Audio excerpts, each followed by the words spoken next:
Hello friends, welcome to our channel Stock Smart. तो चलिए देखते हैं आज कैसा रहा मार्केट का हाल।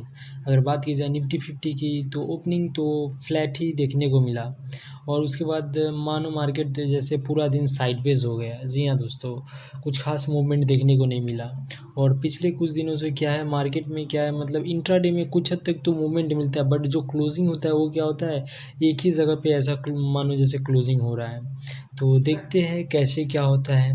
अभी जब तक क्या है अपना ऊपर का लेवल या फिर नीचे के लेवल को निफ्टी 50 जब तक नहीं निकालता है तब तक कह सकते हैं कि अभी इसी जोन में रहेगा। जैसे ऊपर का लेवल देखा जाए तो क्या हो जाएगा, वो हो जाएगा 844, मतलब 19,844 के ऊपर अगर इंटर डे बेसिस पे क्लोजिंग अगर कर देता है तो फिर हम कह सकते हैं कि मार्केट अब यहाँ से क्या है ऊपर के लिए तैयार हो चुका है। और वहीं पे अगर मार्केट अपना मतलब इंट्राडे बेसिस पे जो क्लोजिंग होता है सो अगर 19,480 के नीचे अगर क्लोजिंग करने लगे तो फिर हम लोग कह सकते हैं कि हाँ अब यहाँ से शायद थोड़ा सा डाउनफॉल देखने को मिल सकता है। खैर अब हम चलते हैं अपने अगले सेगमेंट पे जो कि होता है स्टॉक स्पेसिफिक। जी हाँ दोस्तों, जिसमें पहला स्टॉक है ग्रासिम इंडस्ट्रीज़।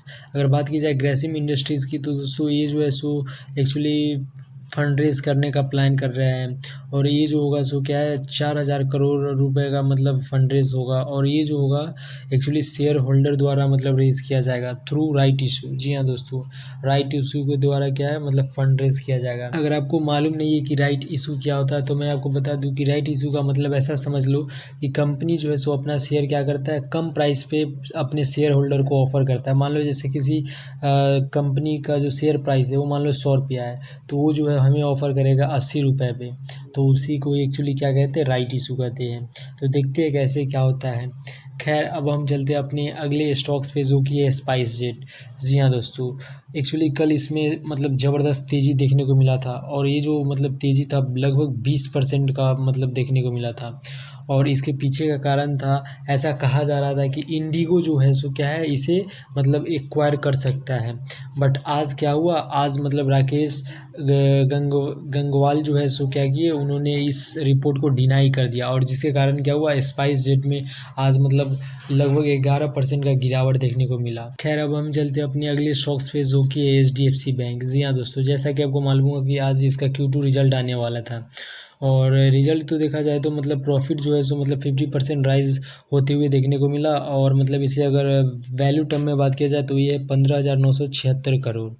बट दोस्तों इसमें एक चीज़ ध्यान में क्या रखना है हमें कि ये जो 50% राइज हम प्रॉफिट में देख रहे हैं ये ऐसा इसलिए दिख रहा है क्योंकि इसका मर्जर हुआ था HDFC लिमिटेड के साथ। जी हाँ दोस्तों, और जिसके कारण क्या हुआ इसमें मतलब अभी रिजल्ट में थोड़ा सा ऐसा देखने को मिल रहा है। तो देखते हैं मार्केट इसे मतलब कल जो है सो थम्सअप देता है, थम्सअप डाउन करता है। हालांकि मैं आपको बता दूं कि HDFC बैंक का ADR जो है सो क्या है अमेरिकन मार्केट में एक्चुअली ट्रेड करता है। तो वहाँ पे तो मतलब अभी अच्छा खासा तेज़ी देखने को मिल रहा है, मतलब वहाँ पे लगभग 2 से 2.5% के आसपास में अभी तेज़ी दिख रहा है। बट दोस्तों अगर वहाँ पे तेज़ी दिख रहा है तो इसका मतलब ये ज़रूरी नहीं कि हमारे यहाँ भी तेज़ी ही दिखे।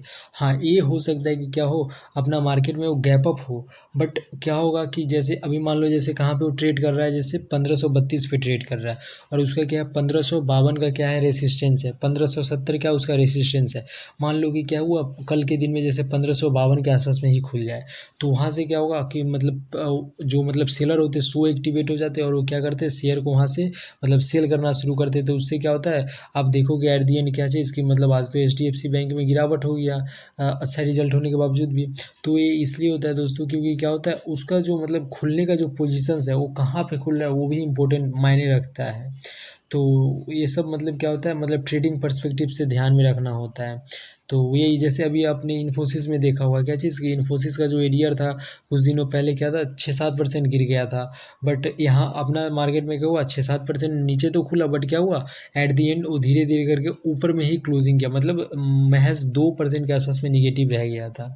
तो ये सब क्या होता है मतलब हमें क्या है लेवल मालूम होना चाहिए, उसके बाद ही हम ये सब चीज़ में क्या है पोजीशन शॉर्ट टर्म में बना सकते हैं। हाँ लॉन्ग टाइम की बात अलग होती है, उसमें क्या है मतलब अगर आप अच्छा स्टॉक सेलेक्ट करते हो तो क्या है देर सवेर उसमें पैसा बन जाता है। खैर अब हम चलते हैं अपने अगले स्टॉक्स पे जो कि है डीमार्ट। जैसा कि आपको मैंने कल बताया था कि डीमार्ट का क्या है रिजल्ट बहुत ही मतलब कह सकते हैं कि बिग रिजल्ट था, और जिसके कारण क्या मैंने बोला था कि इसमें गिरावट देखने को मिल सकता है। हालांकि प्रभुदास लीलाधर जो है सो क्या किए थे, उन्होंने इसका टारगेट बढ़ा के मतलब 4700 समथिंग कर दिया था। बट क्या होता है दोस्तों कि हमें उस पर फोकस नहीं करना चाहिए। हमें क्या है, शॉर्ट टर्म में क्या मतलब पोजीशंस कैसे बनाया जा सकता है उस पर थोड़ा सा ध्यान में रखना है। अगर आप ट्रेडिंग करते हो तो, अगर आप इन्वेस्टमेंट करते हो तब तो फिर कोई बात ही नहीं, फिर तो मतलब यहाँ पे खरीदो या फिर थोड़ा सा और ऊपर खरीदो, एट दी एंड क्या है, और मतलब बढ़िया स्टॉक है तो क्या है, एट दी एंड क्या है, इसे और ऊपर ही जाना है, तो उससे कोई मतलब नहीं होता। बट क्या है, अगर आप शॉर्ट टर्म के लिए जब पोजीशंस क्रिएट करते हो तो उसमें क्या होता है, हमें थोड़ा सा ये सब ध्यान में रखना होता है। खैर अब हम चलते हैं अपने अगले स्टॉक्स पे जो कि है डेल्टा कॉप। और जैसा कि आपको मालूम होगा कि डेल्टा कॉप में क्या हुआ था, कल फिर से एक फ्रेश जीएसटी नोटिस आया था मतलब इसके पास, और जिसके कारण आज क्या हुआ, आज फिर से इसमें 10% लोअर सर्किट देखने को मिला। तो ऐसा कह सकते हैं कि डेल्टा कॉप का तो मतलब अभी बिजनेस पे ही मतलब ये पता नहीं कि इसका बिजनेस भी सस्टेन कर पाएगा या नहीं, क्योंकि सरकार इसके पीछे तो हाथ धो के पड़ा हुआ है। तो देखते हैं आगे कैसे क्या होता है। खैर अब हम चलते हैं अपने अगले स्टॉक्स पे जो कि है रिलायंस। अगर बात की जाए रिलायंस की, तो दोस्तों एक्चुअली ADIA यानी कि अबू धाबी इन्वेस्टमेंट अथॉरिटी ने क्या किया है, मतलब ये रिलायंस रिटेल में स्टेक एक्वायर किया है, और इसके लिए उन्होंने इसमें इन्वेस्टमेंट कितना किया है, तो 4966.80 करोड़ का क्या किया, इन्वेस्टमेंट किया है। जी हाँ दोस्तों, हालांकि आज इसमें क्या हुआ, मतलब रिलायंस इंडस्ट्रीज़ में गिरावट देखने को मिला है। तो देखते हैं आगे कैसे क्या होता है। और मतलब ऐसे तो मतलब रिलायंस रिटेल में आपको अच्छी तरह से मालूम होगा क्या चीज़, कि अभी जो है सो बहुत ही बढ़िया बढ़िया मतलब न्यूज़ आते जा रहा है। तो मतलब देखते हैं कैसे क्या होता है। खैर अब हम चलते हैं अपने अगले सेगमेंट पे जो कि होता है FII DII एक्टिविटी से रिलेटेड। अगर बात की जाए FII की, तो दोस्तों फिर से वही है, FII ने फिर से क्या किया, सेल किया, और DII ने क्या किया, बाइंग किया है एज यूजल, जैसे जो चीज़ चलते आ रहा है। बस एक आध दिन बीच में क्या होता है, FII कभी कभी भूले भटके क्या करते हैं, गलती से शायद बाइंग कर लेते हैं। तो मतलब अब फिर से उन्होंने क्या किया, कंटिन्यू किया है सेल करना। देखते हैं अब कब फिर कब मतलब अगला बाइंग उनका आता है। खैर अब हम चलते हैं अपने अगले सेगमेंट पे जो कि होता है एक्सटर्नल फैक्टर से रिलेटेड।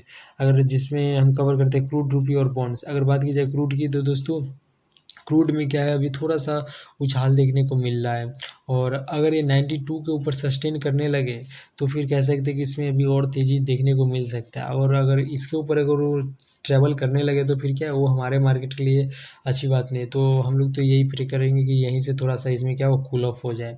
तो देखते हैं आगे कैसे क्या होता है। और अगर बात की जाए रूपी की, तो दोस्तों रूपी जो है सो अभी मतलब ना ज़्यादा मतलब स्ट्रेंथ दिखा रहा है, ना ज़्यादा वीकनेस दिखा रहा है, ऐसा कह सकते हो। तो देखते हैं आगे कैसे क्या होता है। और अगर बात की जाए बॉन्ड्स की, तो दोस्तों बॉन्ड्स में अपना बॉन्ड्स तो कूल ऑफ होते हुए देखने को मिल रहा है, बट अमेरिकन बॉन्ड्स जो है सो क्या है, वो थोड़ा सा क्या है मतलब अभी स्ट्रॉन्ग होते हुए दिख रहा है। तो देखते हैं आगे कैसे क्या होता है। खैर अभी के लिए इतना ही दोस्तों। उम्मीद करता हूँ कि वीडियो आपको हेल्पफुल लगा होगा, और अगर अभी तक आप मेरे साथ इस चैनल पे बने हुए हो तो दिल से धन्यवाद।